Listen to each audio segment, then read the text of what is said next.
Ces derniers temps sur les réseaux sociaux, on a pu voir que certaines personnes prétendent que les astigmates voient des lens flares dans leur champ de vision quand ils regardent certaines sources lumineuses. Moi, en tant qu'astigmate, je peux vous dire que j'ai jamais vu ce genre de choses et qu'il faut probablement être soit très touché par l'astigmatisme, soit par l'alcoolisme pour que ce soit le cas. Non, nous on va plutôt vous expliquer pourquoi aujourd'hui dans les films et les séries on voit des lens flares absolument partout.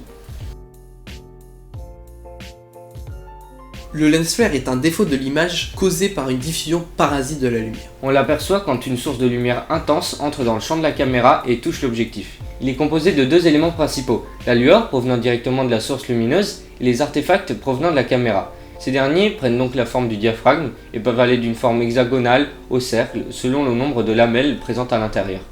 Les lens flares sont donc aussi liés à la qualité de la caméra. On remarque plusieurs couches dues au nombre de lentilles présentes dans l'objectif. Par exemple, un zoom aura tendance à en avoir beaucoup plus qu'un grand angle. C'est notamment pour ça que les lens flares des objectifs de cinéma sont beaucoup plus jolis que ceux de vos téléphones. Les dernières versions d'iOS permettent d'enlever ces derniers automatiquement. D'ailleurs, au cinéma, il en existe de différentes formes. Le plus souvent, c'est un choix créatif. Parmi les techniques les plus courantes, il y a les objectifs anamorphiques qui projettent une image cinémascope sur une pellicule standard de 35 mm.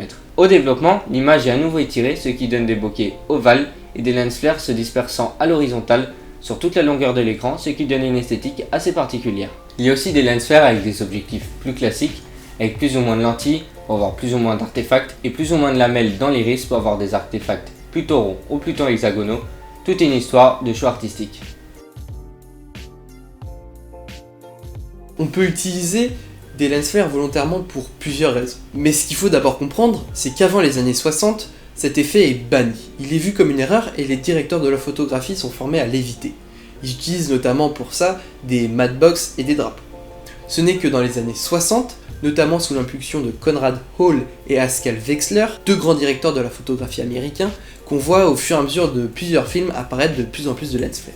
Cela permettait de montrer qu'on tournait en dehors des studios, de montrer le soleil et toutes les lumières diégétiques. C'était une nouvelle forme de liberté, il permettait de donner du réalisme à l'image. En effet, selon Mindell, directeur de la photographie ayant travaillé pour Tony Scott et J.J. Abrams, les halos lumineux sont des phénomènes avec lesquels nous vivons au quotidien, comme les phares des voitures, les lampadaires ou encore le soleil. C'est donc aussi très utilisé dans les FX, comme dans Gravity, où un lens flare du soleil passe devant un satellite modélisé en 3D pour améliorer son intégration et donc le réalisme du plan. Du coup, aujourd'hui, il y a parfois un abus de l'utilisation des lens flares. On a notamment pu le voir avec J.J. Abrams qui s'est excusé plusieurs fois sur sa surutilisation de ces derniers sur son dernier opus de Star Trek. Il a quand même dû faire appel à ILM pour en retirer numériquement en post-production. Voilà, maintenant vous en savez plus sur cet élément visuel qu'on voit partout. N'hésitez pas à nous dire en commentaire si vous en avez utilisé sur vos projets et si vous pensez qu'on en utilise beaucoup trop ou pas assez. Et on vous remercie également d'avoir regardé cette vidéo dans son intégralité. On espère qu'elle vous aura plu et appris des choses. Et on vous dit comme d'habitude à la prochaine pour une nouvelle vidéo.